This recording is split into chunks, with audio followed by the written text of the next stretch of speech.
Thinking we're here again for another 90 minutes to discuss this world view of the Buddhas about how things exist, what happiness is and what suffering is, and how to learn to use it as tools to help us develop our own amazing potential so we can be a benefit to others. So are there any questions from our last meeting? Have you thought about some things? Have you got some questions about what we've discussed so far? If not, we can continue. Nothing there, Mary? There's none in the chat, Venerable. Okay, Anna, good darling. So let's continue then. Okay, so the summary of what we've discussed. This view of karma is like it's the Buddha's worldview, really. It's the view of how the universe exists, what comes into being, what beings there are, what levels of reality they experience, what is happiness, what is suffering, and then, of course, the tools that come from that about how to be in charge of the process of happiness and suffering so that we can get rid of suffering and get happiness and become a Buddha and benefit others. That's the essence of it, what we've been discussing. Okay, so like we've been discussing, you know, one way of framing the entire path is in terms of stopping suffering and getting happiness.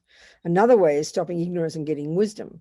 And it's all rooted in living in good ethics and then learning to change the mind, because as far as the Buddha is concerned, the mind is the cause of everything. What goes on in our mind is the cause of everything. And what goes on in our mind is the process of creating karma. It starts with the mind and then is carried out with body and speech. So, like I've been talking, the Four Noble Truths, the first one is that there is suffering, and we're looking at the first kind of suffering, which is the suffering of suffering, which is when the bad things happen. So we can very easily understand it in terms of this human life. Clearly, very clear. So, you know, we looked at, so for especially the two kinds of suffering, when the bad things happen to us, which is the experiences similar to the cause, when people treat you badly, when you get harmed, when you get lied to, stolen from, whatever. You can think of all the things of the world. Look at the human planet, forget the animals even, right now, and you can see there's unbearable suffering. Terrible things happen to people. People do terrible things to people, but terrible things happen. That's the suffering of suffering. So I think it's important to flip it over at this point and look at what happiness is. That happiness is when the good things happen. At this level is when the good things happen.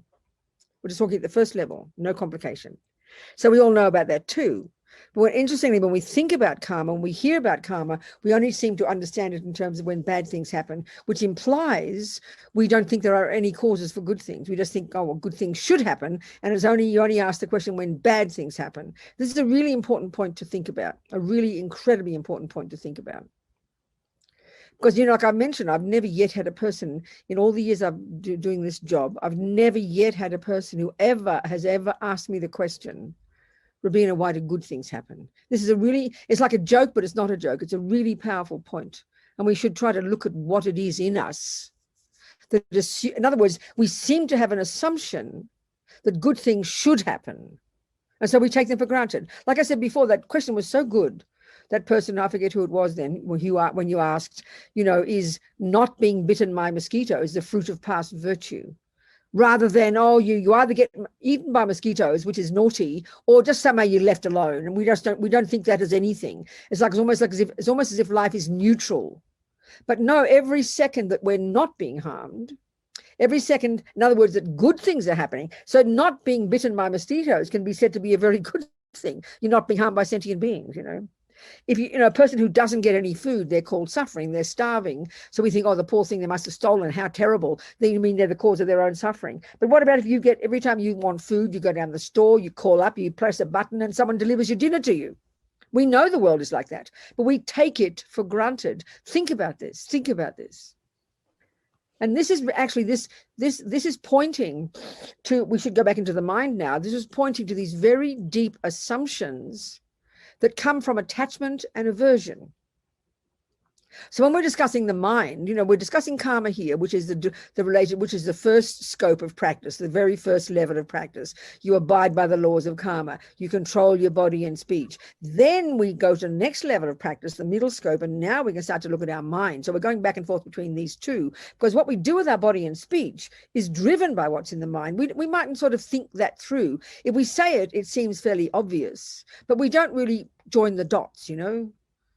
Because as Lama Zopa says, and I quote this often, and it's so shocking, we need to think about it, that most people on the planet don't realize have no idea, in fact, that what goes on in their mind plays any role at all in their lives. I mean, it's a very shocking statement to make, but analyze it.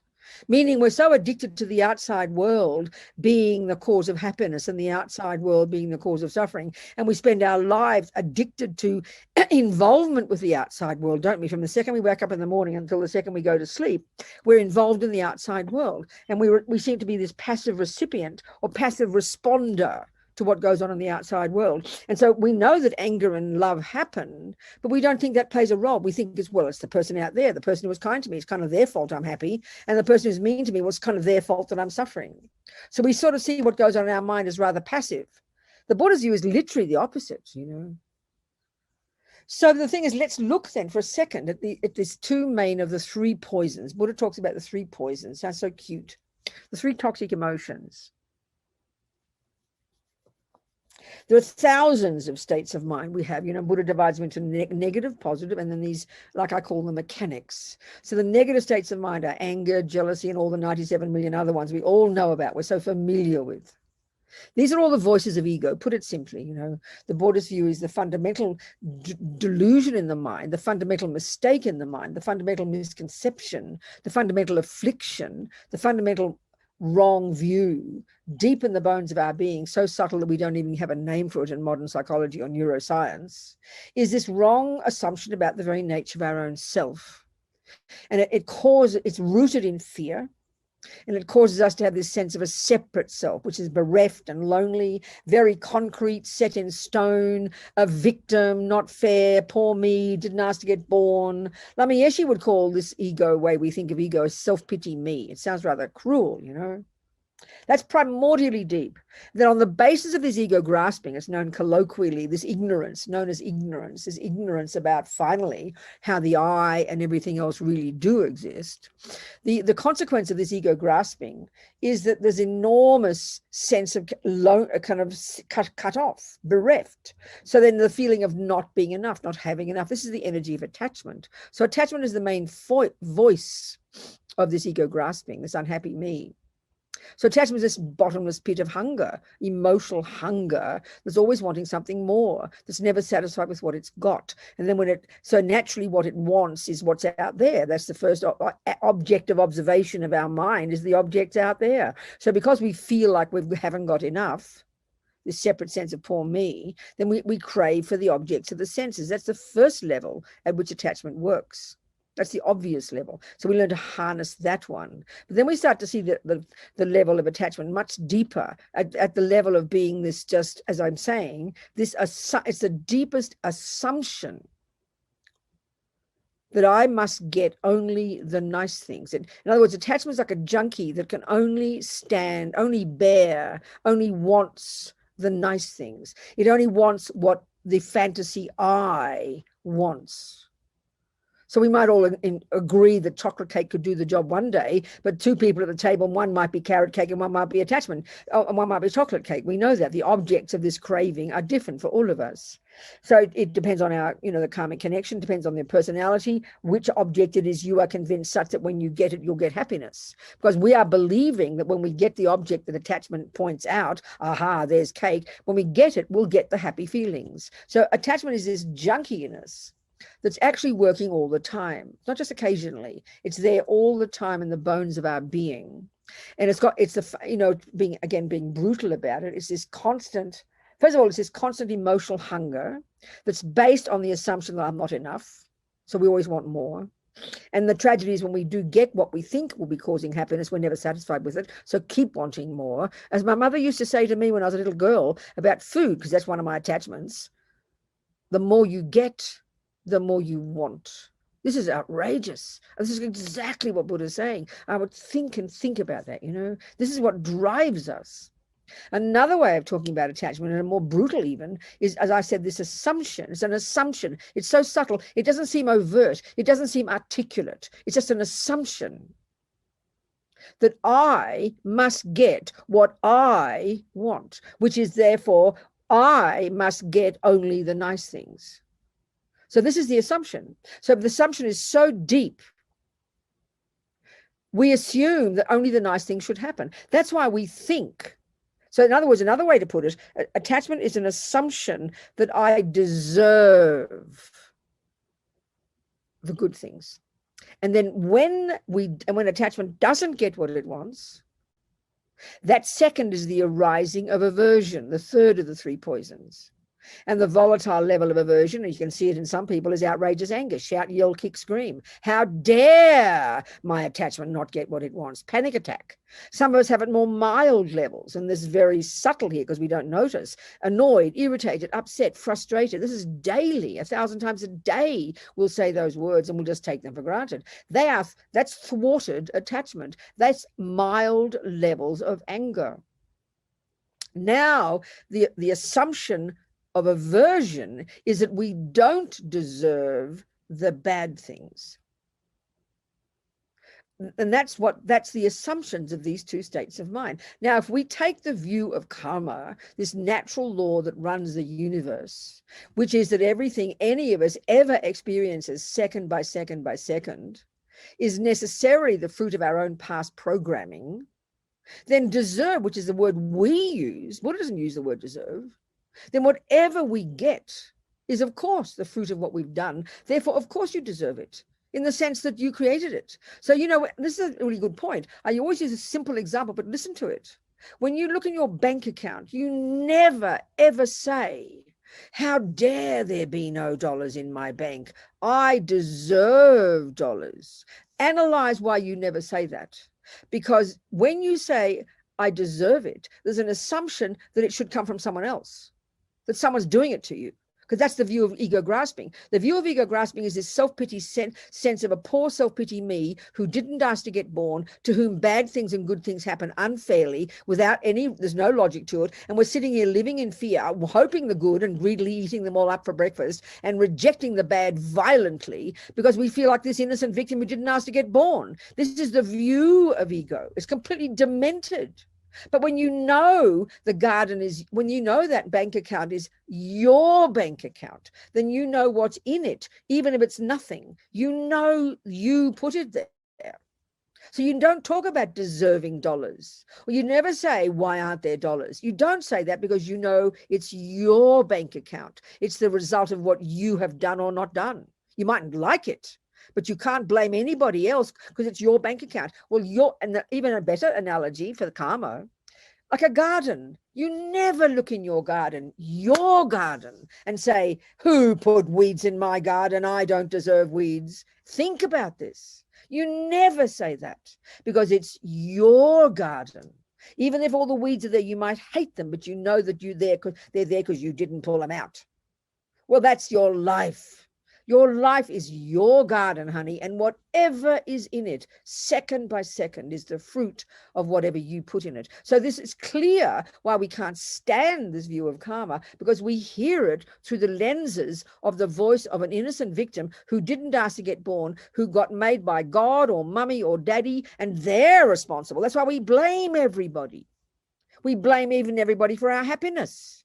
Why are you happy, Robina? Oh, of course I'm happy. Fred's kind to me. Why are you angry, Robina? Well, of course I'm angry. Fred's mean to me. So we assume everybody else causes my happiness and causes my suffering. So we have this feeling of being an innocent victim. I didn't ask to get born. We say it like that. This is the nightmare of ego grasping. The consequence of ego grasping, the root delusion, is the delusion of no sense of cause and effect, no sense of ownership, no sense of, that as Lama Zopa puts, that everything out there is my karmic appearance. Those weeds, those flowers, those herbs, whatever configuration of them that pops up in your garden, you did the work. So we better start learning Buddha's botany. This is the point. Then you can start to feel in charge of it. Then the fear is gone because you're in charge.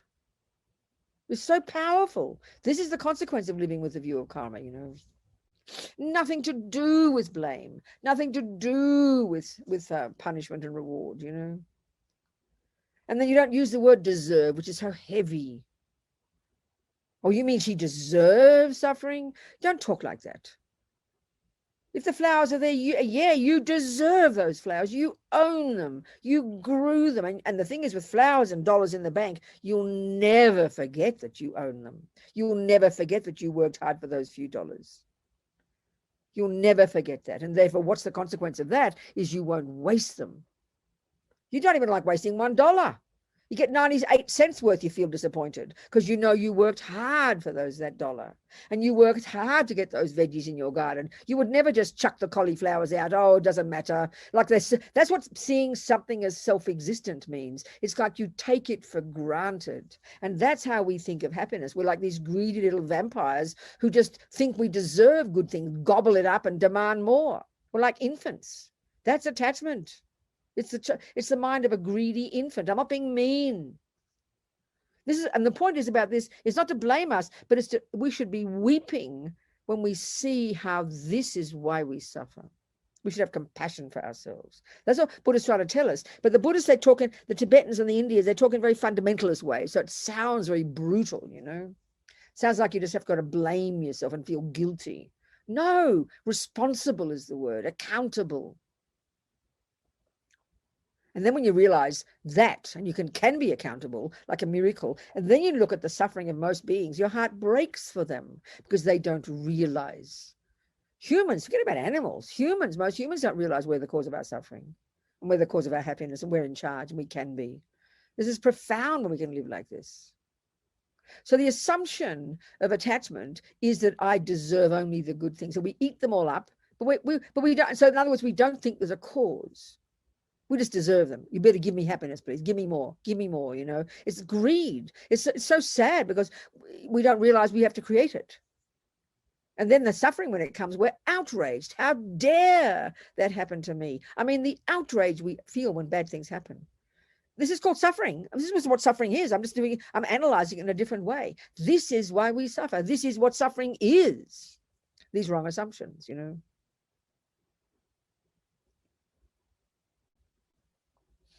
And it takes time to see this process deep in our bones.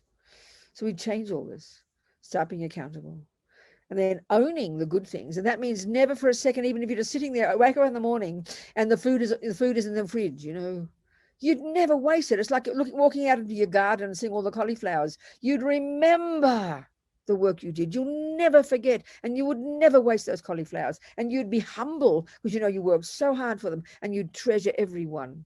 So you'd enjoy them, and then you'd happy to share them. And then, of course, because you knew you grew them, every time you eat a cauliflower, you have to grow more. Whereas we just eat up the good things greedily on this hubris of attachment. I deserve it. Oh, aren't I lucky? We try to sound humble. Oh, aren't I lucky? The universe is so kind to me. No, the universe is not kind to you. You are kind to you, but don't waste it.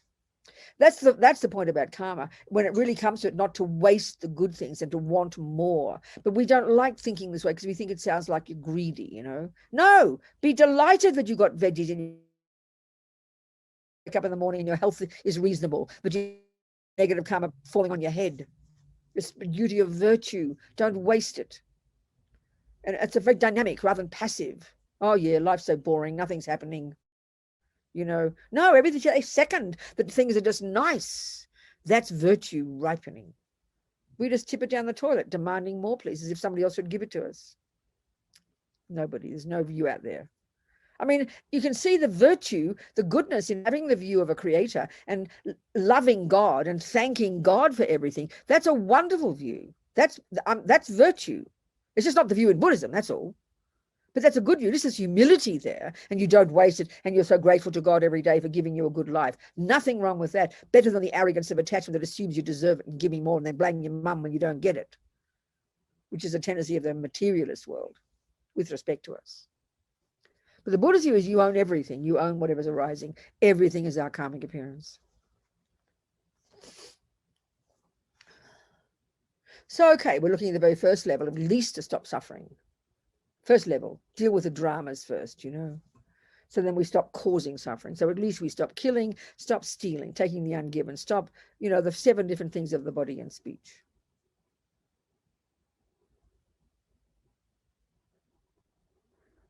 So now, okay, the really powerful way to do this, once we, let's say, have decided we're a Buddhist and we commit to being a Buddhist and we take refuge in the 3 jewels, then we would take the 5 layperson's vows, or any of the 5. Or you might jump in the deep end and become a nun, you know, like I did. I took refuge first, then I became a nun. So I took the vow. So there's 3 sets of vows in Buddhism. 3 sets of vows that relate to the 3 levels of teachings. The first ones are called the vows of individual liberation, or in the Sanskrit, patimoksha, individual liberation. These are the vows related to the first and second scopes of teaching. They're the vows related to the wisdom wing. I like to use that analogy. There's a wisdom wing and a compassion wing. So the vows of the vows that you share with the Hinayana practitioners, which are the vows, you know, in Burma and Thailand, which is the wisdom wing, which is the first and second scopes, junior school and high school. This is the practice of refraining from harming. It's the practice of controlling your body and speech and then controlling your mind. And this is the practice that would bring your liberation from suffering and its causes. Individual liberation. These are the first set of vows. So one set of those vows would be for when you're a lay person. So when I first met the Lamas, and then after my first course with Lama Yeshe, and then another course, first course with Lama Zopa, then another course with Lama Yeshe, 2 months altogether, I then took refuge and took the 5 lay person's vows. Then I decided I'd be a nun, so I went to Courtin Monastery, and I became a nun a year later. So I took the vows of the pratimoksha vows of the monk or the nun, and there's lots more of those. They're all the same level of vows, and these vows are refraining, the whole energy of them. It's only about the body and speech, not about the mind. All vows are about the body and the speech. They're about behavior, and the purpose of these vows is to refrain. The function of the vows is to refrain from doing actions with our body and speech that harm others. And why? Because they are the heaviest actions that will ripen as the heaviest suffering for ourselves. So the energy behind these vows is to stop your own suffering. So there's no wriggle room with these vows. They're quite straightforward. You have to learn very clearly what is killing, and then you vow not to kill. If you take the 5 laypersons' vows after you've taken refuge, you vow not to kill. So you break the killing in a major way if you kill a human being intentionally. Because to break a vow, we'll go into what a vow is in a minute, how powerful it is psychologically. But the first vow to not kill would be to not kill a human being. If you break that in a major way, you break it at the root, and you need to take it again if you intentionally kill. So if you break a vow, it's got to be intentional. You've got to know you've got a vow and not care and have no conscience about it, basically, roughly like that. So that's pretty heavy. We don't necessarily do like that. We're very conscious of our vows. You break in a minor way if you do the same thing for anything who is not a human, like an animal, a creature. So there's obviously levels of intensity of killing and levels of motivation, but in general, the general vow is you do everything you can to avoid killing. The second vow is to not take the ungiven. Steal, in other words. And that's a very tricky one. We can just press a button on our computer now and you can steal a movie. We can convince ourselves we're not taking the ungiven. We can kind of rationalize it, So you break a vow of stealing in a major way if you take something of value to somebody else. So you could argue you steal $20, from a homeless person. That's breaking it at the root. You could argue that, couldn't you? I suppose you could also argue stealing $1 million from a multi-million-dollar company is not breaking a major vow, but I'm just talking here. You've got to think about that. You break it in a minor way, taking the ungiven, if you take anything at all that hasn't been given to you. That's why it's such a good term, taking the ungiven. It's a very direct way of putting stealing. So that's really a tricky one for us, because we look at the way we treat credit cards. We think, oh, well, they're rich, they don't care, they budget in all the losses anyway. But that's not the issue. The issue isn't them. The issue is what we're doing to our own mind. This is the thing we really do take time to understand when we think about karma. It's all about what we're doing to our own mind. So who would want to harm themselves? Who would want to be stolen from in the future? Who would want to not receive what we need? Who would want to be poor? Who would want to have horrible environment where nothing grows, nothing is delicious? For example, some of the consequences of stealing. When you understand the logic of karma, it is for your benefit, because you realize that you're producing the person you become. This is incredible. We skip over this in the modern world. We just think it's not important. We don't get it, Not lying is, if you lie in a major way and you break it at the root, you lie about your spiritual attainments. You break it in a minor way if you say anything that is not true. I mean, a person has to hear it. There are certain criteria for the breaking of these vows. And then the fourth one is no sexual misconduct. So that can be interpreted in many strict ways. And so with the way I give it, which is related to the way Lama Zopa Rinpoche does, is simply to not cheat on your partners. You don't take someone else's partner. His Holiness just gives it as not raping. It's interesting, And the fifth one is no intoxicants. You don't have to take all these 5 when you take refuge. So they're the 5 layperson's vows. So what is it about a vow that Buddha loves so much, such that without vows, as Lama Zopa would say, you just can't get ahead. It's not enough just to be a nice person. There's logic to vows, psychologically. When we get it, we're delighted to live in vows. It has a lot of sense. It's got a lot of power. Well, first of all, which sounds a bit esoteric, but I love this. They say in the teachings, I think Lama Tsongkhapa says, that vows are a subtle energy that is visible to clairvoyance.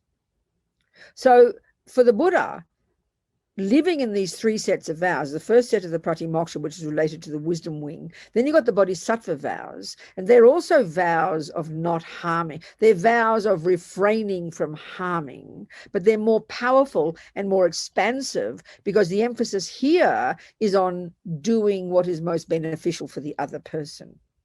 So they're even in the Bodhisattva vows. I'm just going to this for a second. I'll come back to the lay vows. I'll come back to the first level of vows. But the Bodhisattva vows are even more powerful because, for example, you have a vow there to break an earlier vow if it is beneficial for others. So, for example, you would lie in the Bodhisattva vows. You're allowed to lie because you feel genuinely it's for the benefit of the other person. At the first level of vows, there's no wriggle room. You just try not to lie. It's very strict. So the Bodhisattva vows are more powerful. They're still about not harming others. They're still the vows of refraining from harming.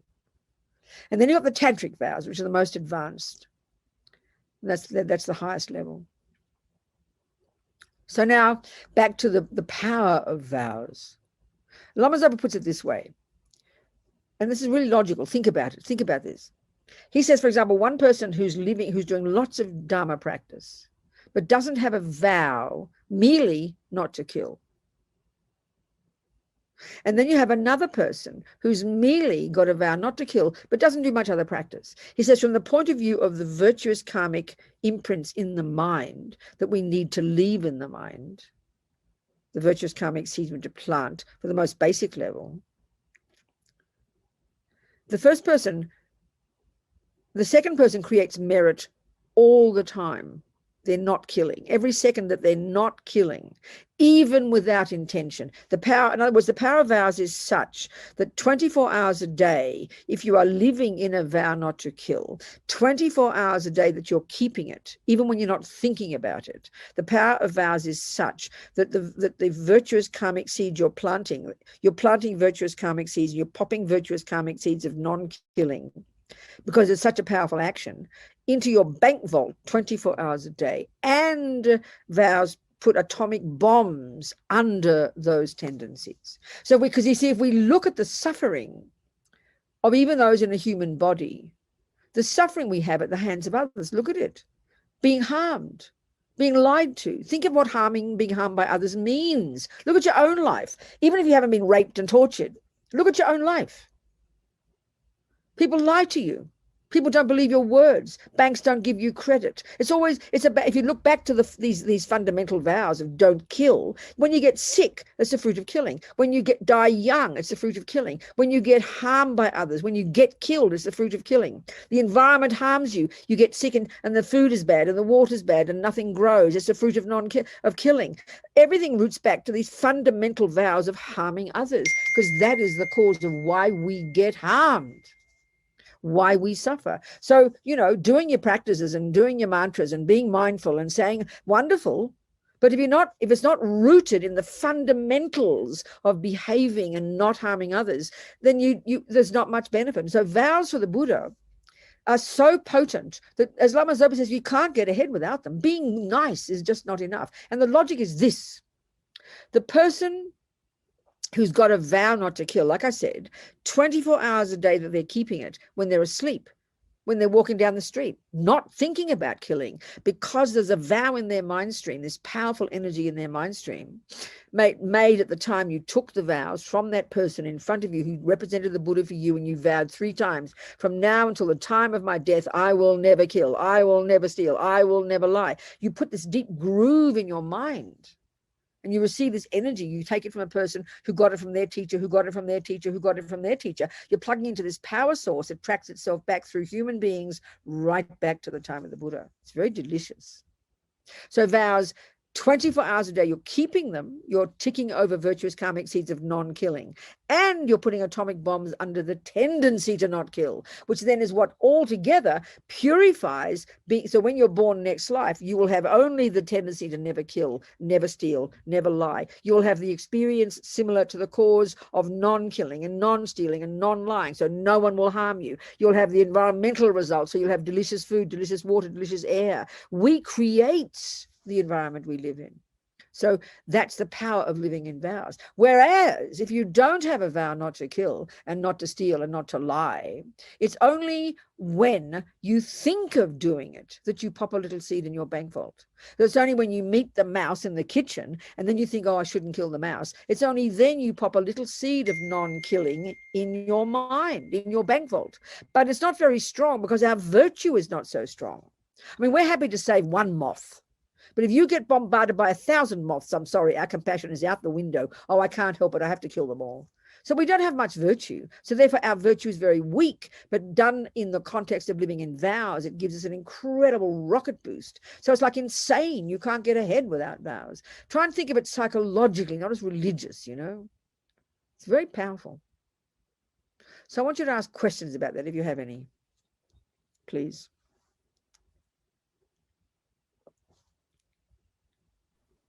Feel free to unmute yourselves, raise your hand, or you can message a question to myself or Mary in the chat box.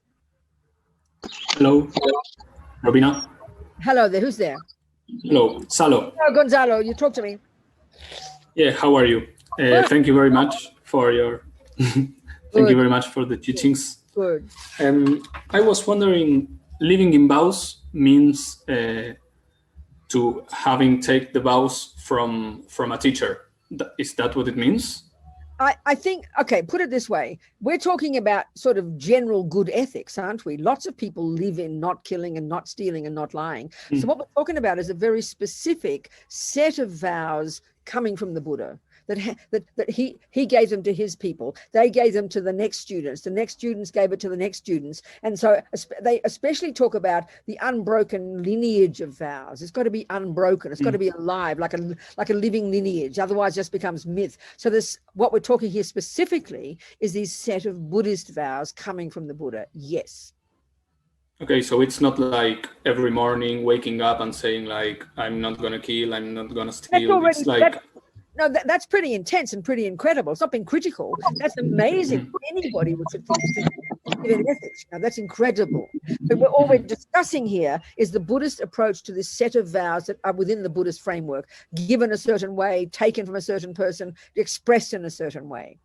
Perfect. But in general, this is why the Dalai Lama is always talking. If you get past all the religious components, then living in good ethics is the most marvelous thing to do. I mean, of course, but we're just giving a particular description of them taken in the framework of Buddhist set of vows.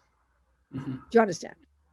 That's yeah, perfect. Thank you. And is there a chance to I mean, take refuge or take vows in this context of confinement? Yes, I think lots of people. I know lots of people. Well, in our center, took to Norby Ling, I think Geshe-la, he won't do it. But I mean, other teachers, such as, for example, people, I mean, I've been given permission by Lama Zopa to give vows and refuge, but I usually don't do it in this center because Geshe-la is the boss teacher. So I know I give it at other centers, you know.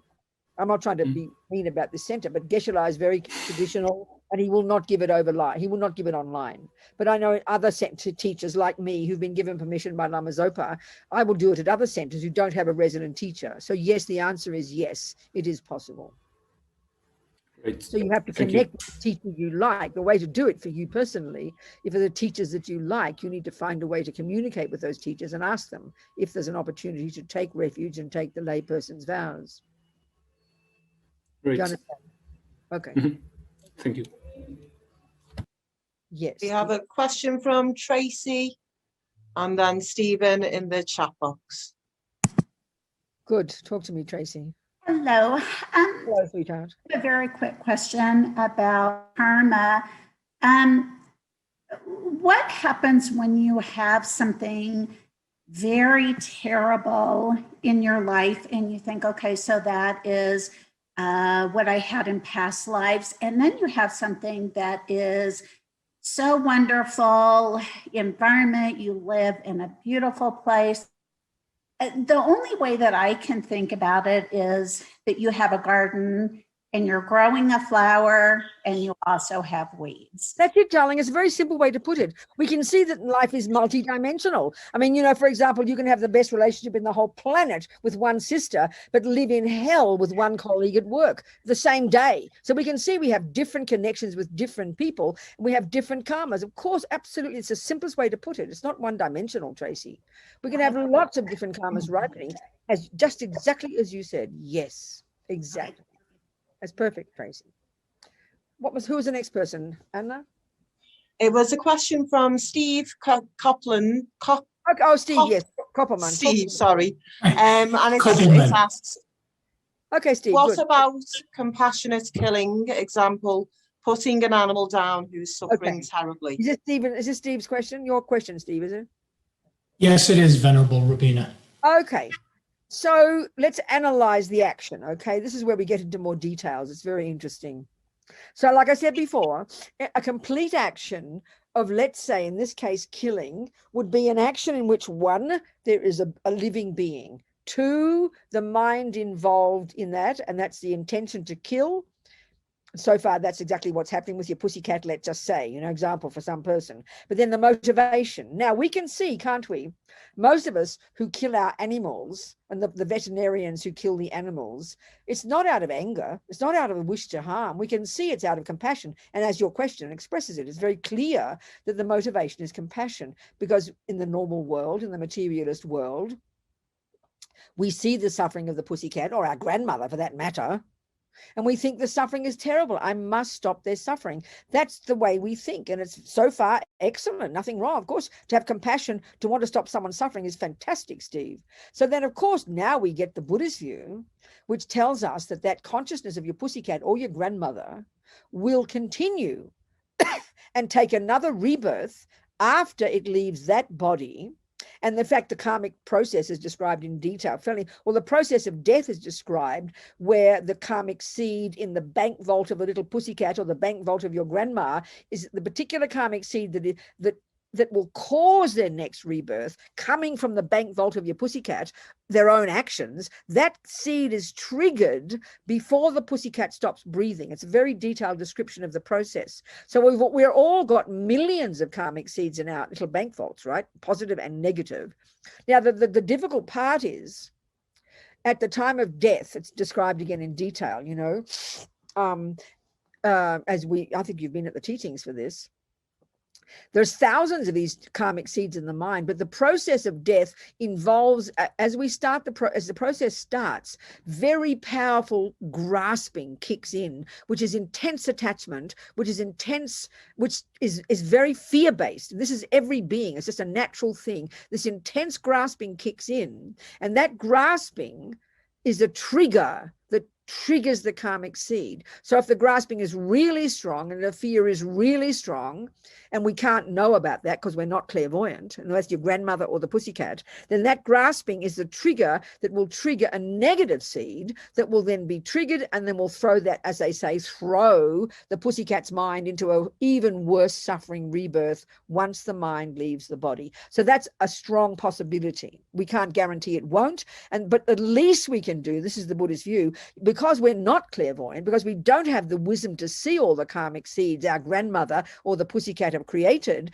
the very best we can do for them is to try and give them as much peace and painlessness as possible, give them drugs, put your little pussy in a peaceful environment, you know, make it feel really safe and secure, which at least calms its mind down, which is the main thing. And then you listen to mantras, which can bless its mind, which can trigger, which will then enable it to be more peaceful, which can then trigger a virtuous seed. This is the wish, you know, and your grandmother the same.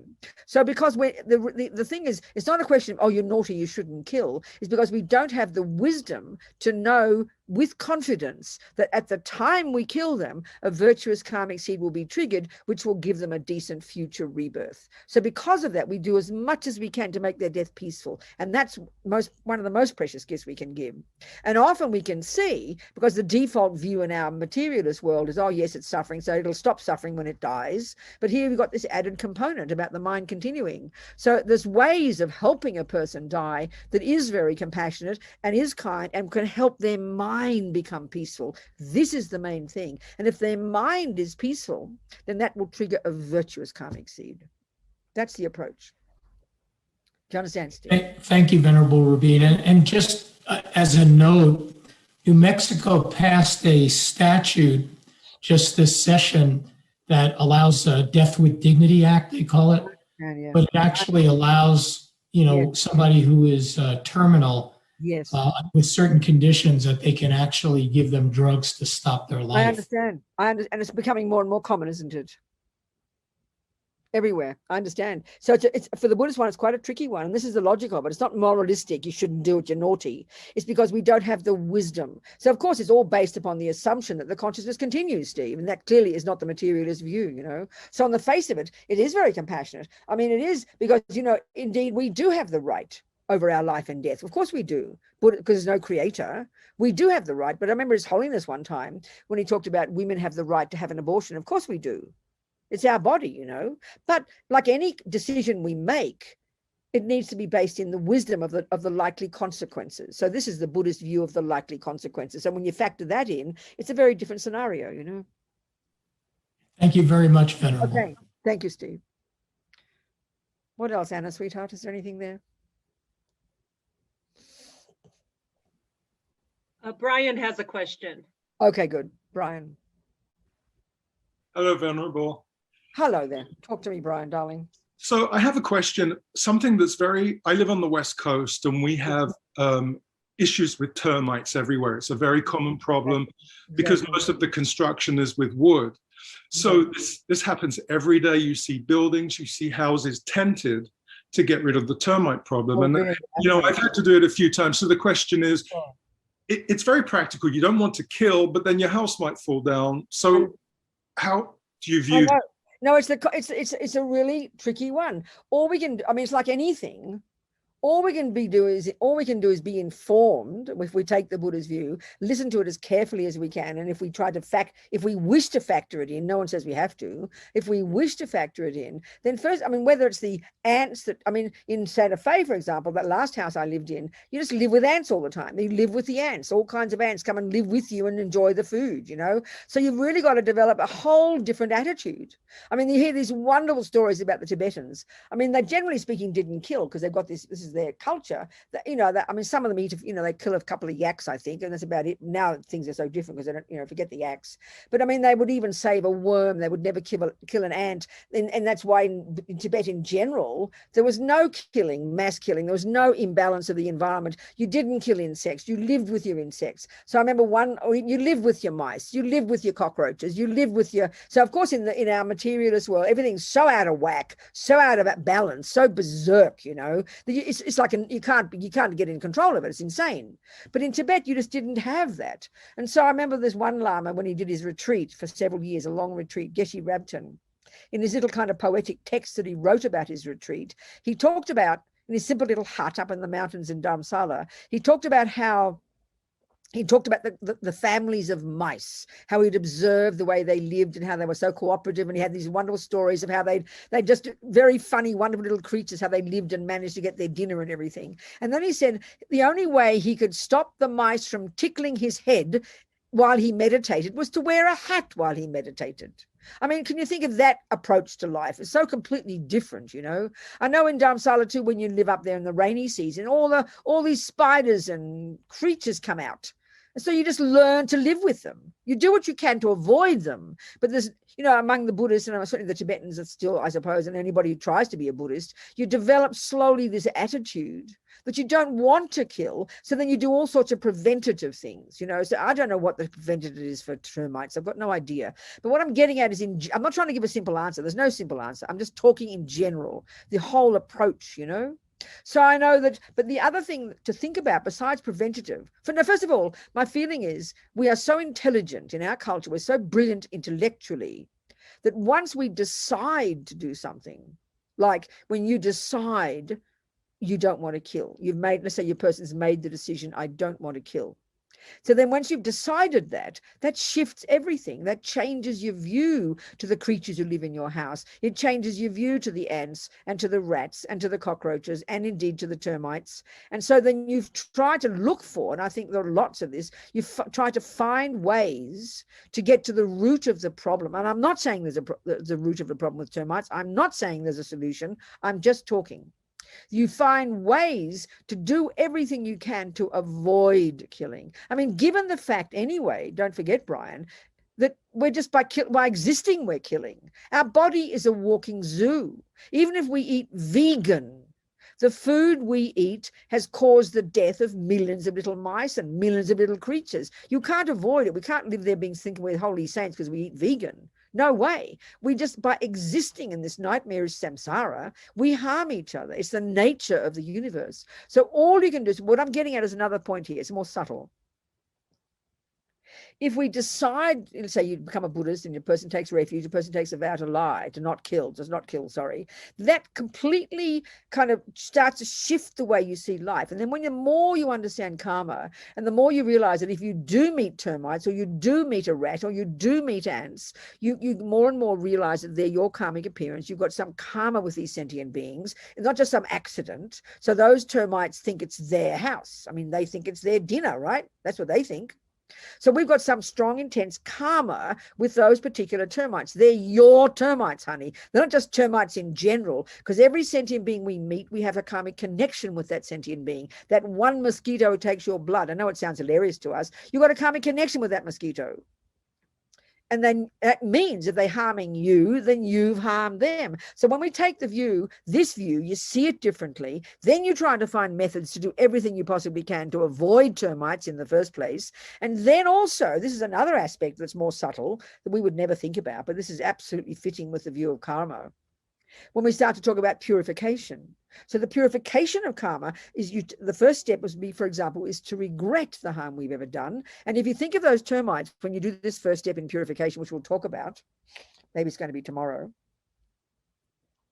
the first step would be to regret strongly whatever you did to those termites 50 million years ago. Who knows damn well what it was. Whatever life it is, there's a karmic connection between you and those termites. You've clearly eaten their house before, or whatever you like. And this is a serious view, although it sounds like comical to us, that there's a karmic connection with you and those sentient beings. You know, you've harmed them in the past, because if they're harming you, the logic is you've harmed them, and it's personal. Karma's personal. So when you strongly regret whatever you did in a past life to harm these termites, and then the next step is you have compassion, and the next step, we'll talk about it, you do the purification, and the next step is you vow never to do it again. Don't be surprised those termites will go away. I'm not joking. I've heard so many stories of people, when you actively take responsibility for the actions and you regret the harm you've done to those particular beings, you have compassion for them, you purify it, and you vow not to do it again. This dynamic completely changes. For example, if, let's say, a person hates you at work, you know, and they blame you and they criticize you, and we go crazy. Why are they doing this? I'm not lying. They think I'm lying, and I'm not lying. We try to get the person to change. But if we understand karma, and for the first step is regret, you think whatever I did to these people in 57 lives ago, whatever it was, when I lied to them and stole from them or whatever it is, I deeply regret the harm I did to these sentient beings. That regret, then the second step, you have compassion for these beings. Don't be surprised they'll stop criticizing you, because you're changing the situation. You're changing the dependent arising. I'm just talking like this, Brian, not giving you a magic bullet, a magic solution. Where's Brian gone? I can't see him. He's maybe on my next page. Excellent. Thank you.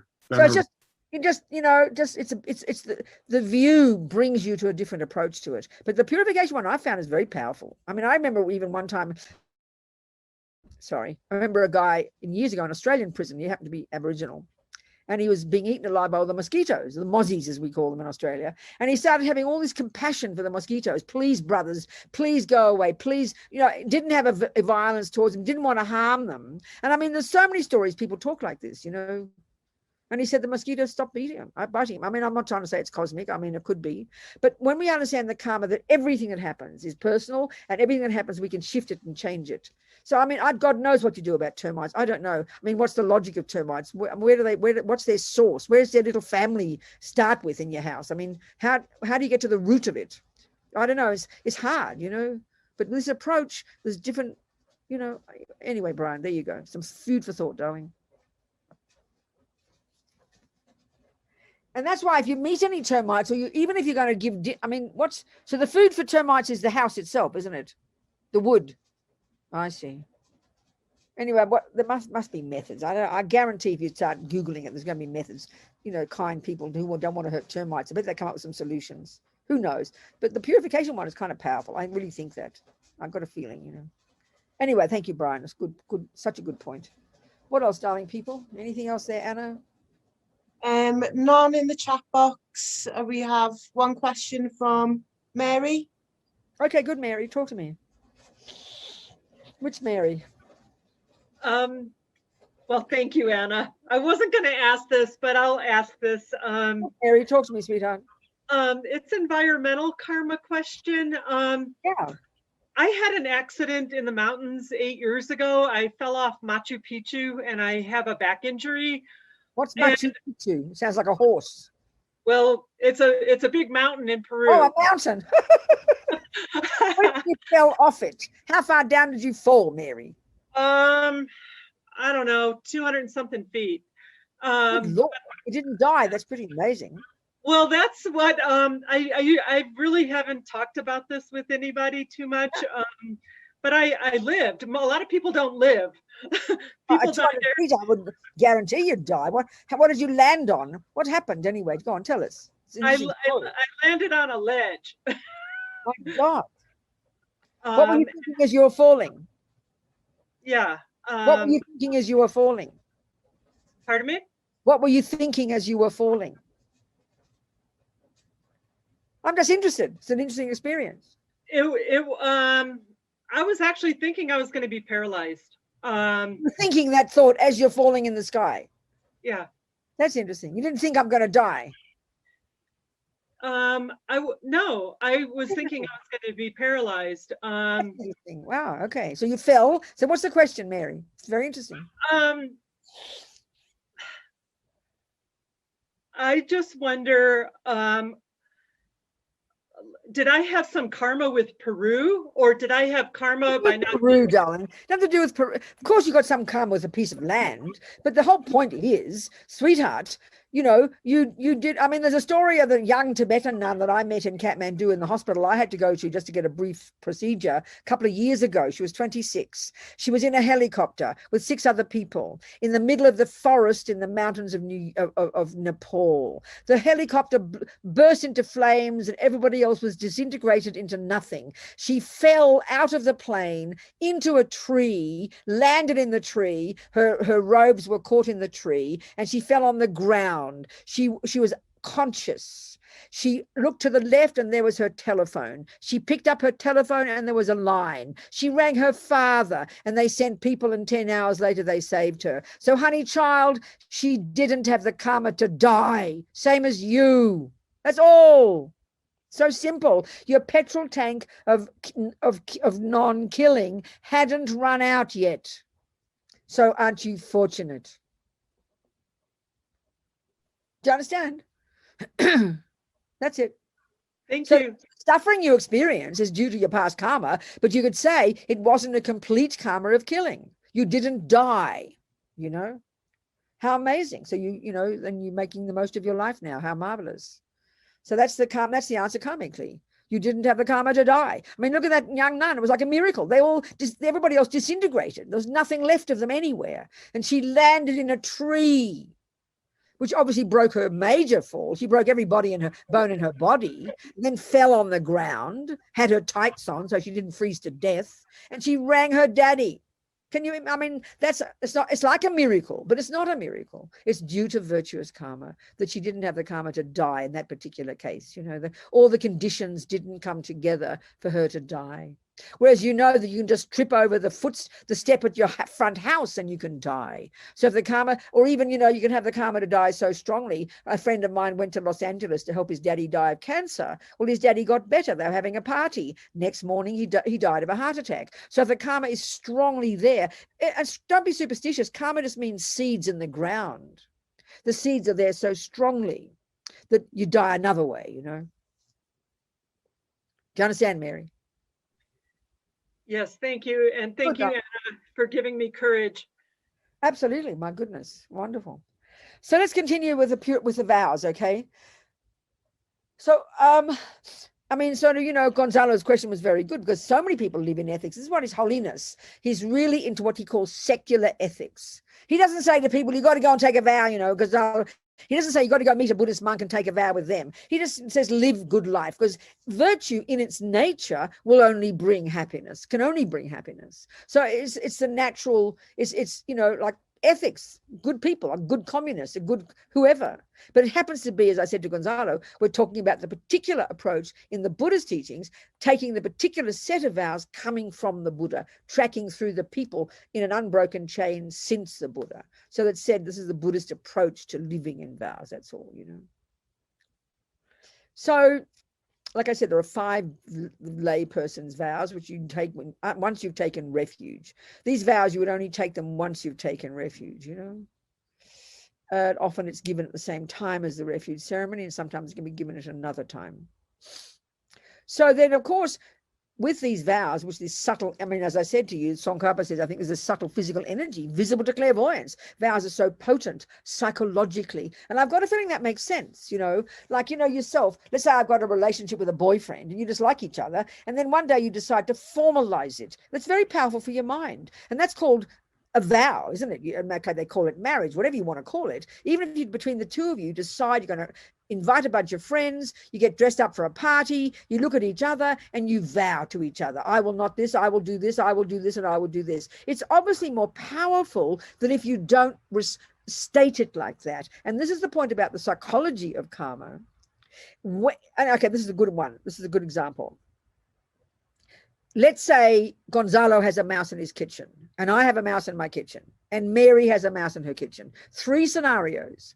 Each of us has a mouse in our kitchen. Now, the second one is, remember, the mind involved in the action. So let's say, Mary doesn't see the mouse. So there is a mouse there, but Mary, so we go to the second point, intention to kill the mouse, and then the motivation. But Mary doesn't see a mouse. But the third part of it is the action. Her foot goes on the mouse. And the fourth one is the mouse dies. But her mind is not involved. She has no intention to kill. If there's no intention to kill, because she doesn't see the mouse, therefore there's no motivation. So how can you say there is karma? You could argue there can't be karma because karma has to be the mind. The karmic imprints are put in the mind. The mind is not some passive recipient. The mind, imprints in the mind are what the mind does. If the mind is not having an intention to kill and the mind has got no compassion or no compassion, then how can there be, you could argue, how can there be karma? There is discussion. They talk about maybe there's some subtle imprint, but in general, it's evident. I could be walking down the street and see a homeless person. The first object in this first action of generosity. There's a person there. That's the object. Second, intention to give $20. Motivation, compassion. 3, I do the job. I give the dollars for the homeless person, gets $20. That's a complete action of generosity. Now, the same with the mouse. Gonzalo might see the mouse. I might see the mouse. 1 is the mouse. 2 is intention. I will kill the mouse. Motivation, anger. 3, I do the action. 4, a dead mouse. Look at the difference between Mary's action and my action. It looks identical to an onlooker, but the difference is my mind involved in it. That's where the karma is so powerful. It's the same with the generosity. Mary might be walking down the street and see the homeless person, number 1. Number 2, there's no intention to give. She might even be thinking, oh, look at that smelly old homeless person. She mightn't even want to not give. But 3, the $20 falls out of her pocket. And 4, the homeless person gets $20. But Mary doesn't create any virtuous karma of giving $20. Her mind was doing the opposite. So it's what your mind does, the intention and then the motivation. This is what we have to pay attention to. Now, this is not saying you go around killing people with a good motivation. No.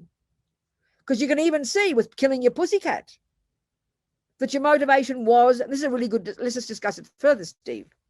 So let's say you kill your pussycat. I know we call it putting it down, all the polite words. I'm being blunt on purpose.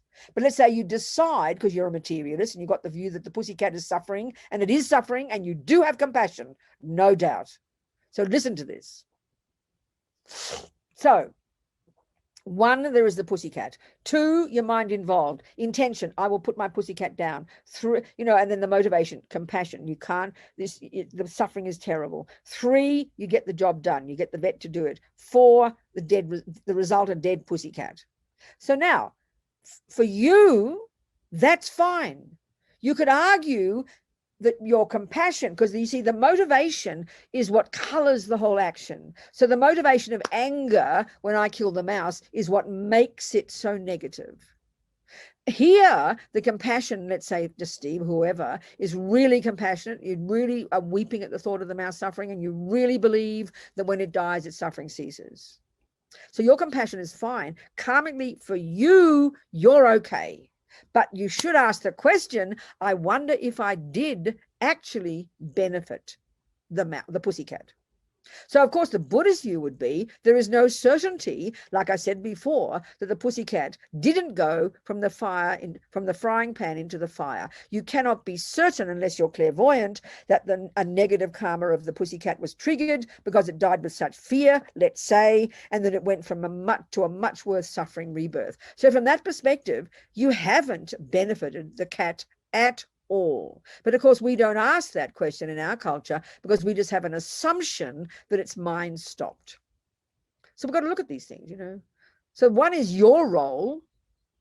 The $20 one is a good example. The guy got his $20. He's happy, but Mary didn't create any virtue whatsoever. So there's 2 things. 1 is the karma that we create. And then if you really got wisdom as well, then you also, fortunately, benefit the other person. So, wisdom, compassion, as His Holiness says, is not enough. You've got to have wisdom. Meaning well, as Lama Zopa says, is not enough. You've got to have wisdom. And of course, the wisdom we're discussing here is the first level of wisdom is the wisdom of clairvoyance. I mean, that sounds like a joke to us in our culture. We can get that when we get single point of concentration. So as an example of this, I always like to tell this story. Lama Yeshe, my Lama, the founder with Lama Zopa of the FPMT. Lama, when my friend Harry, years and years and years ago at Courtin Monastery in the early 80s, late 70s, one of the monks there, one of the Sherpa monks, was very sick. Most of the monks there were from the mountains, right? The Sherpas at that time. So he was trying to help the monk. He got a doctor, and he happened to mention to Lama Yeshe he'd found a doctor to help the monk. Well, Lama just said to Harry, and Lama was Harry's Lama, his guru, so Harry trusted Lama. Lama just said, no, he doesn't need a doctor. He'll be fine. Leave him alone. So Harry observed the monk got sicker and sicker. And then eventually the monk went up to the mountains, back to his family, and he died. Now, that would sound like Lama Yeshe doesn't care. Lama Yeshe didn't help the monk get a doctor. But then Lama Lundup, the abbot, told Harry, well, of course, because of Lama's clairvoyance, and we've got to take this as a given here, this is a true one, and this is clairvoyance is the lowest level wisdom we're going to get, real wisdom, and the Lord Buddha says you can't really begin to benefit sentient beings until you have the clairvoyance to see the mind and the karma of that person, which is exactly what happened with Lama. He could see clearly, this is the idea, the mind of this monk. He could see the past lives of this monk. He knew exactly the karma the monk created in whichever life it was that is now ripening as this particular suffering of being sick. But Lama could also see, with his wisdom, that if the monk had gotten a doctor, he would have gotten better and his life would have been fine. But he wouldn't have finished that heavy karma that he created, and his next life would have been much worse. Whereas having the suffering, dying like he did, early, but he died a very peaceful death, that he would have finished all the karma and his next life was fantastic. Now, this is a very sobering story, you know. This is just pointing to the level of wisdom that we need to cultivate in order to really benefit sentient beings. So when we think about how we are now, we do have compassion, there is no doubt, but because we've got so much attachment, and this is part of the problem with our pussycat and our doggy woggy, we don't realize that our compassion is completely overridden sometimes by our incredible attachment. And because our attachment can't stand, only wants happiness. It only wants the pussy to be happy. So we can't stand the thought of that suffering. In other words, our compassion for the pussycat is really polluted by our attachment to make everything lovely. And that often was what drives us, and we don't like to admit it. I mean, we're so attached to our pets. We spend a fortune on them. If they keep having to pay these bills and more bills and more bills, of course, we don't want to admit it to ourselves. I can't keep paying all these crazy bills. I've got to kill the damn cat. But we put it in nice words to ourselves. So it's really just out of our own self-centeredness half the time. You know, we're so attached. We have all this. I mean, you know, the way I remember watching one animal show, it was hilarious. This woman, you know, she had prams for her little dog. She had little shoes for her little dog. She had little kind of all these. I mean, it's out of attachment. We create all this stuff, thinking we'd be so loving and kind to our animals. But then when they're inconvenient, we bloody well kill them. I mean, we're so gross, really. We're so embarrassing. We should be shocked by how self-centered we are, you know, when it doesn't suit us. Like, grandma's costing too much money, get rid of her. And honestly, it's almost like that now, even with our grandmas. I'm not being rude, but check what my point is, because we've got so much attachment. Whereas, you see, I remember vividly one time, years ago, there's this one woman in London, this is back in the 70s and 80s. She was a correspondent with Lama Zopa when he was a little boy. This lovely lady in London who had a nice husband and 5 children, all lovely people, and lived in a nice house and money in the bank, and a nice person. And then she got sick and was in the hospital. She had to get a new liver and a new lung and a new whatever, a new leg. I'm just joking. But somehow we focus on the body, don't we? You know, we focus on making the body lovely. So her hospital, she had the best insurance, the best hospital, the best bed sheets, all her new bits of her body, all nice, but she was miserable and depressed. Now then you've got, so trying to, you know, keep her alive, because we can't stand the thought of death, isn't it? Now then you've got Lama Zopa's mother. I remember Mary Colony, who's Harry's partner, and they're in Colorado now, 3 or 4 hours north of me. Mary's in long 3-year retreat, and Harry both spent years in the mountains up there in retreat. Harry even in his cave naked, a great yogi, you know. They're both Americans. So anyway, Mary would tell me about Lama Zopa's mum. She probably had cancer of half of her organs, dripping blood from the different organs. She probably had no teeth. She was old and sick and broken, but she was famous. Her mind was radiantly happy. She was full of compassion. On day and night, Om Mani Padme Hum, the mantra of compassion was on her lips, you know. So anyway, she was really sick, and they wanted to get her to Bodh Gaya, where the Dalai Lama would be. So they got her into a helicopter. Then she's sick, you know, dying of all these different, she didn't have a doctor, because death is normal for them. It's not sort of shocking. So she gets to Bodh Gaya and she gets to the teachings, and she lies there and she dies, you know, with her broken body and her bits and pieces all got cancer. But she was in radiant bliss because her mind was peaceful. So we're so obsessed with keeping everything lovely and clean and nice in our culture, with respect to us, you know. But then, whereas Lama Zopa, or, you know, Lama Zopa's mum, we would have been shocked if we started doing a kind of analysis of all her different organs and how many she had cancer. She couldn't care less. Death is normal. Death is natural. It doesn't mean you don't go to a doctor, but we've got to get some perspective, you know. So death is normal. Sickness is normal. I'm so shocked by it. Anyway, just chatting away here. What time is it? 20 to 3. What's that mean? 1:33. Nearly time to go. My God, time goes so quick, doesn't it? So, okay, the 5 lay vows, the power of living in vows, 24 hours a day.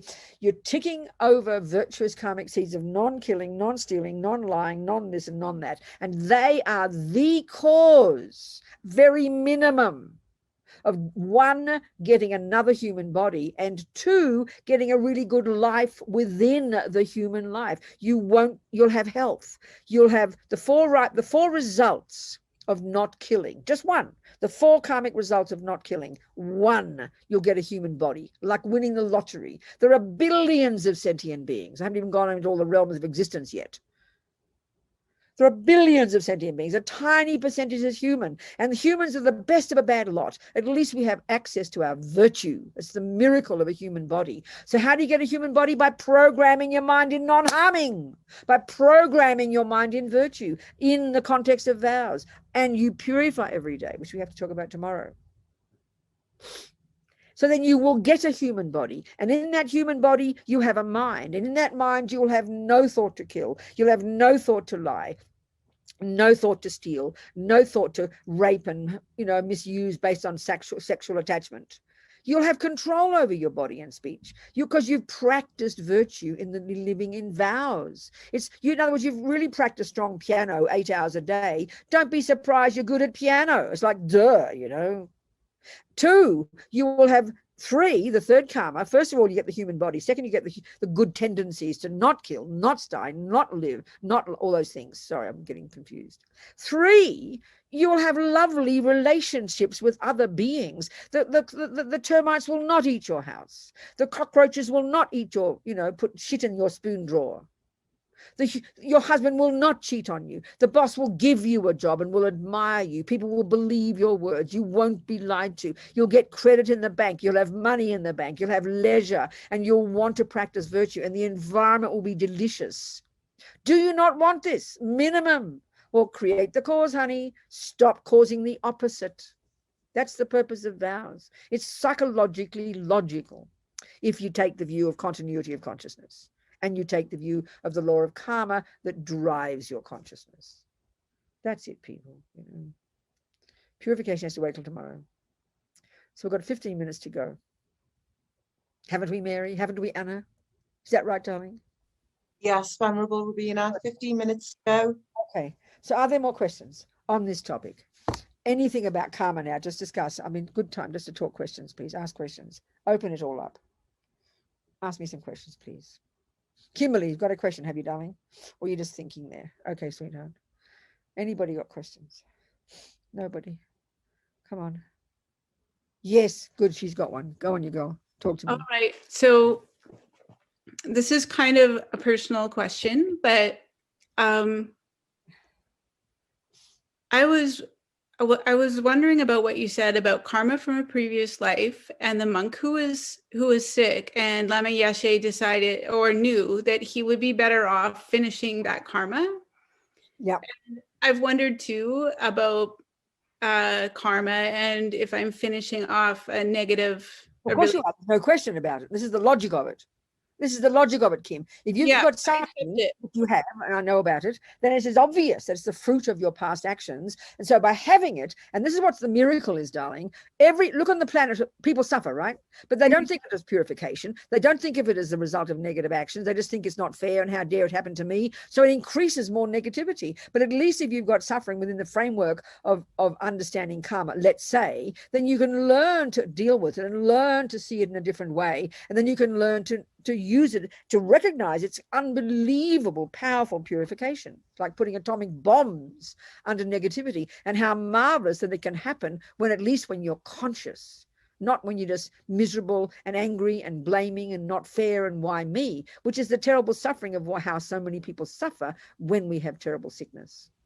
I see that so much. Yes, wonderful. Because I and other people, it's a really rare, but it's usually like a fatal injury, and I somehow I'm still alive, probably because of previous good karma. But that's right, exactly.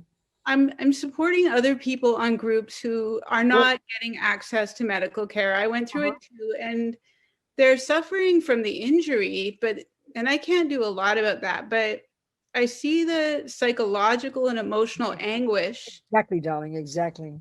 And it's a tough one, isn't it? I really want to help.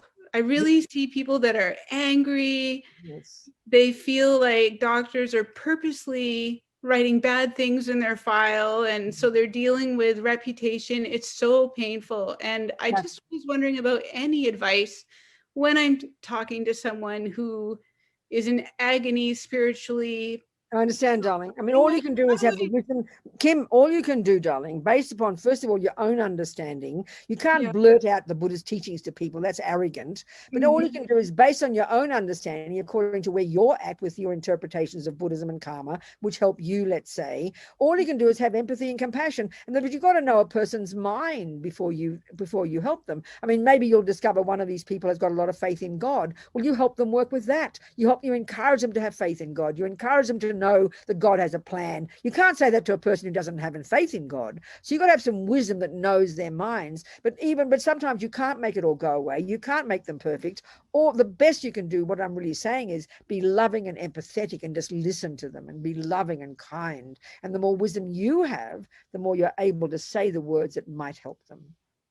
The thing that helped me was just teachings and the Lama and prayer. And then, what are you saying, Kim? Sorry. What happened to me was just practicing. Exactly. I understand. That's right. Working with mantra, and then it that anger and the core of it just went away. It was gone like that one day. On the basis of this, you can be of use to others, sweetheart. Do your best. Yep. Thank you. Very good. I'll keep trying. I just wish there was like some kind of healing for patients, for their hearts and minds. But you being loving and kind can help them hold their pain. Okay, thank you very much. Thank you, Kim. Thank you, sweetheart. Who else is there? Yes, Hillary, talk to me, sweetheart.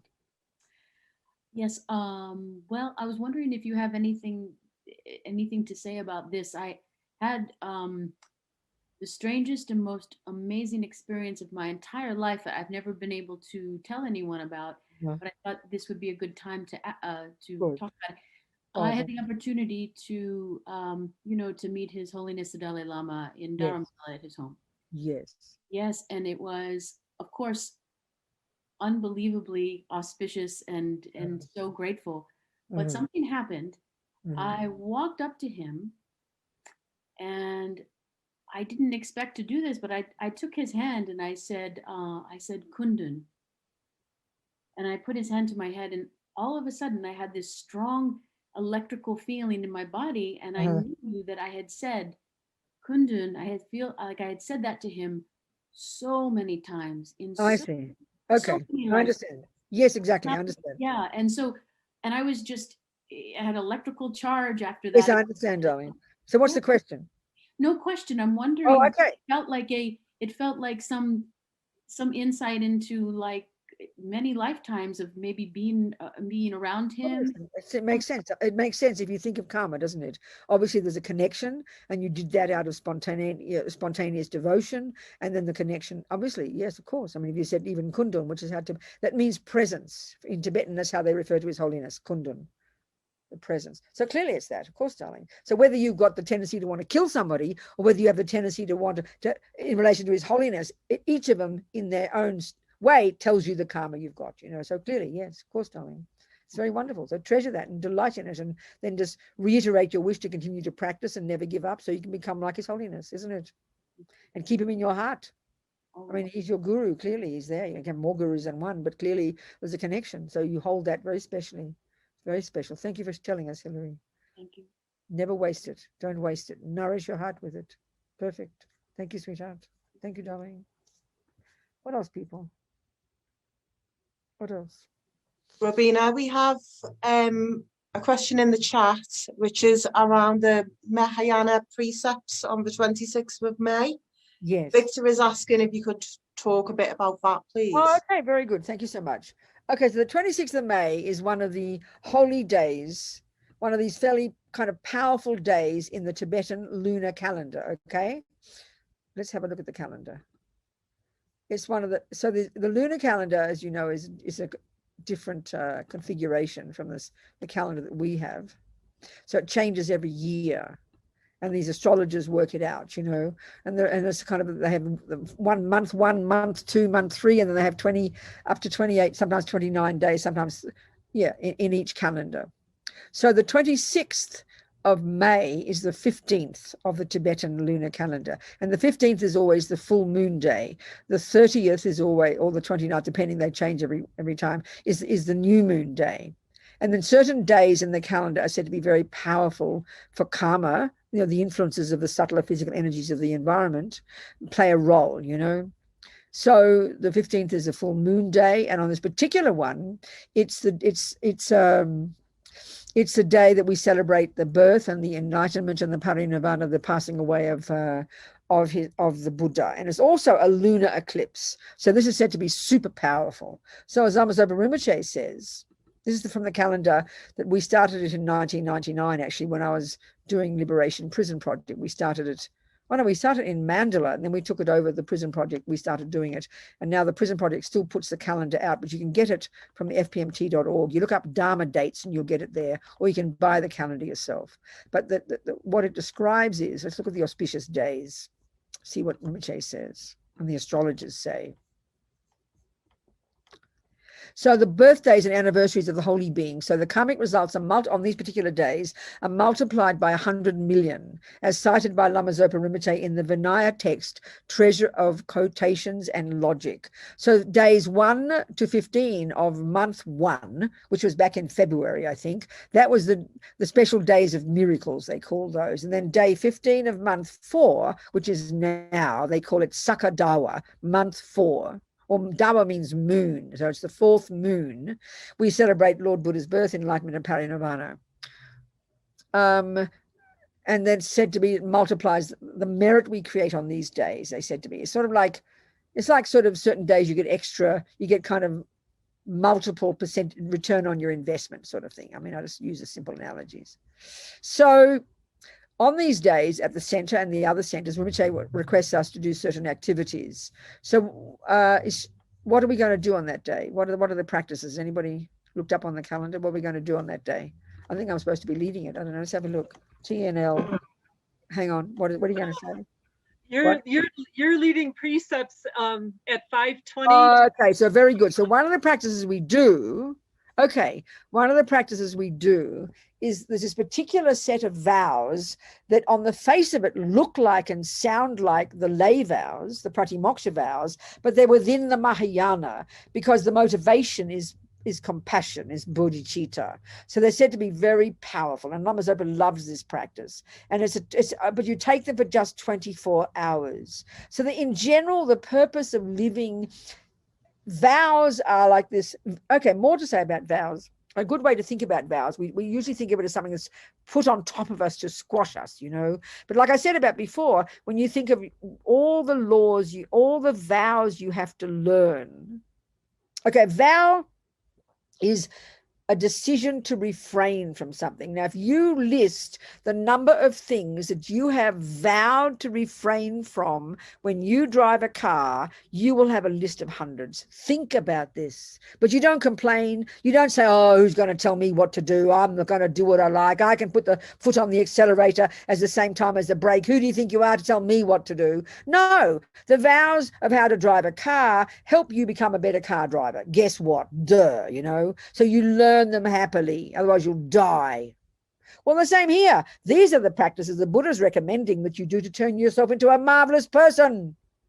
Good Lord. Who'll be happy in the future and have nobody harm and nobody steal and nobody lie and nobody take your children from you and nobody abuse you and nobody not believe you in courts. Look at some of the suffering we all have because we've done those actions before. So this is the reason you don't want to, you don't want to die on the road. You want to burst your engine into flames. So you don't put your foot on the accelerator the same time as the brake. You don't drive backwards on the bloody freeway. You don't go in the wrong lane. It's logical, and we learn them and we memorize them. Same here. That's the benefit of a vow. You should be so blissed out to take a vow. So the Mahayana vows, these 24-hour ones, on the face of it, they sound the same. The first 5 are the same, but there's 3 extras, except the difference is here. So you vow for the 24 hours. You do it at dawn. This is a practice. You take it from somebody first, I won't be giving it because it's not my job in this center, because Geshe-la is the boss. So that anybody you can do these 8 precepts. If you've taken the vows formally first from somebody, then you then find to take them. But if you haven't taken them, don't worry, you can still participate in the ceremony, and you make the aspiration to take them again one day formally from somebody. But you can still participate in it. So the 5 vows: you vow not to kill for the 24 hours. You vow not to steal, not to lie, but not just not sexual misconduct, but no sexual contact at all.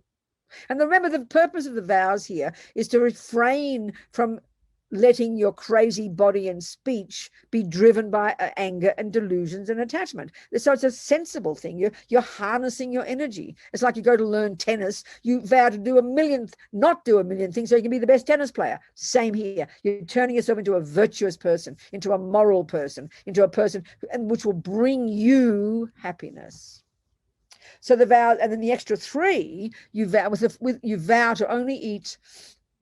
You can do 2 meals a day, but the best way to do it is you eat 1 meal a day, and you eat before noon. You got to stop eating at the time noon comes.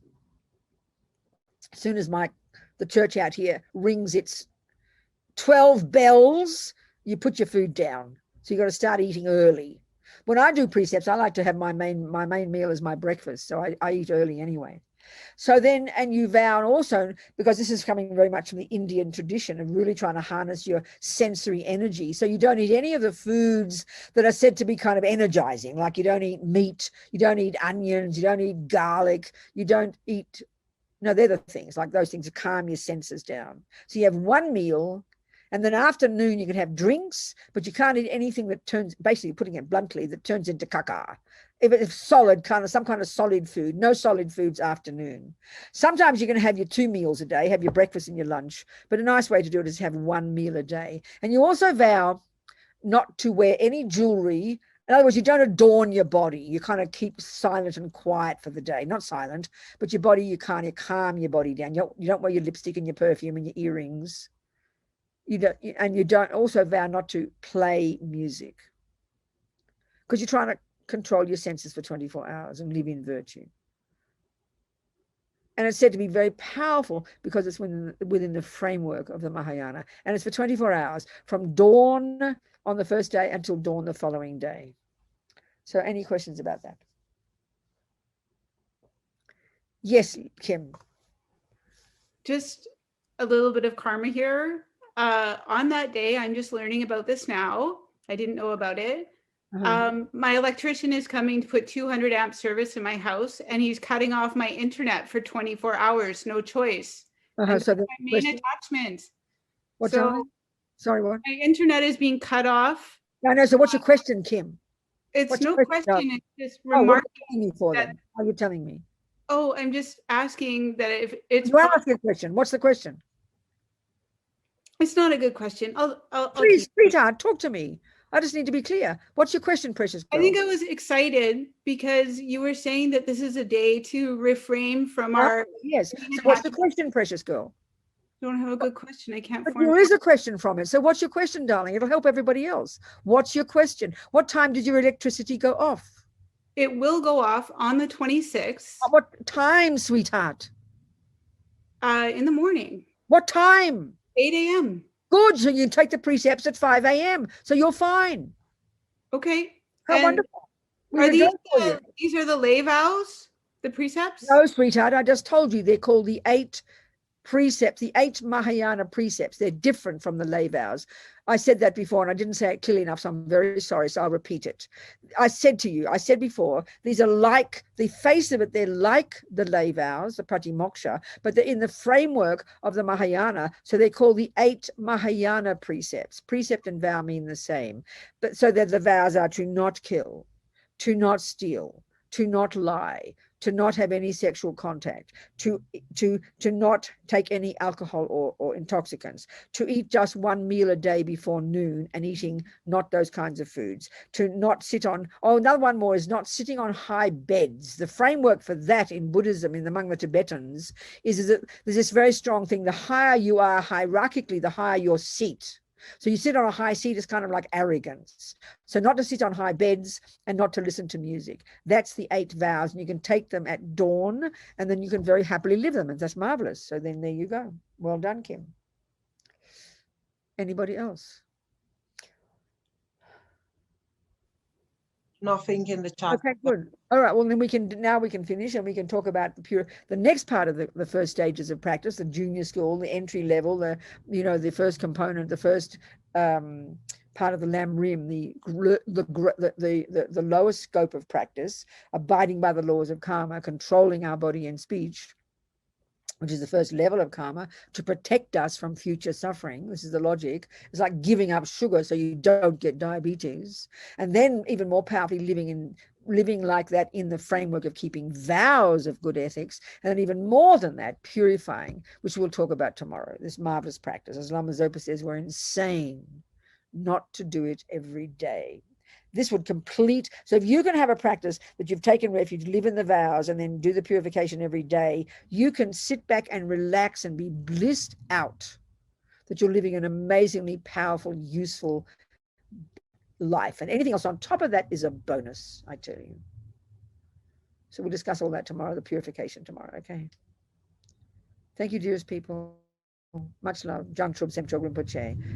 May bodhicitta grow and grow in the hearts of all. Jang Chub Semchog Rinpoche. Ma ke panam ke gyurchig. Ke panyam pa me pa yang gong ne gong du fa ba shog. And may all these seeds be planted from listening, thinking, analyzing, contemplating, internalizing since we started this morning. All these seeds be planted. May we nourish them from this moment forward, so that we can develop our amazing potential to be a benefit to others. Gewa din yudodag lama sange drubgyune drowa chikyang malupa dei sala gapa shok. Thank you, people. Thank you, everybody, all your questions. Thank you.